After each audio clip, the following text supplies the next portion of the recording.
Good afternoon, কেমন আছেন সকলে? আমি খুব ভালো আছি। আজকে আমরা একটু বেরিয়েছিলাম কাকিমাকে দেখতে।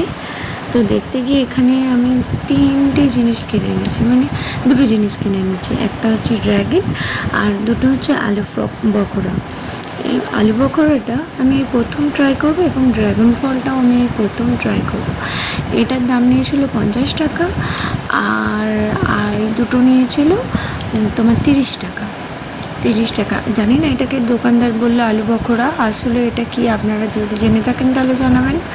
অনেকে বললো পিচ, কিন্তু আমার মনে হয় না যে এটা পিচ, কারণ এটা ছোট, একদম ছোট ছোট। তবে পিচগুলো হচ্ছে বড় হয়, সাইজে বড় হয়। যাই হোক, আমি নিলাম, এবারে কাটতে বসে গেলাম। চলুন দেখা যাক, আপনাদের দেখাই। কেটে নিচ্ছি। পুরো মুখটাকে দেখে বুঝতে পারছেন আমি প্রথম দেখছি, এবং এত সুন্দর একটা জিনিস দেখলাম যে ভেতরটা এতটাই গোলাপি আর রেড হয়ে আছে। ভেতরটা পুরো রেড, পুরো লাল বর্ণের, পুরোটাই লাল। দেখে এতটা মনে আনন্দ জাগলো, কি বলবো, এত ভালো লাগছিল আমাকে। তারপর পিস পিস করে কেটে নিলাম। কেটে নিয়ে আমার সোনাকে তার মাঝখানে বলছি যে বাবা খাবে, বলছে। সে তখন এসে দেখলো, দেখে এবারে যেই না আমি দিতে যাব অমনি সে পালিয়ে যায়। তারপরে আমি একটু খেয়ে দেখলাম। প্রথমটা ভালোই লাগলো, টেস্টটা মোটামুটি, বলবো না যে খুব ভালো।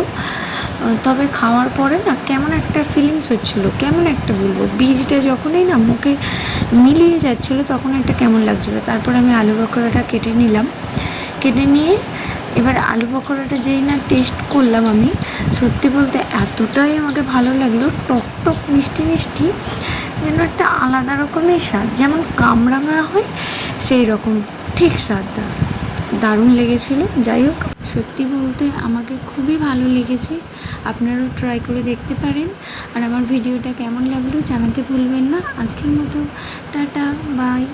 ভালো থাকবেন, সুস্থ থাকবেন, সকলকে ভালো রাখবেন। রাধে রাধে।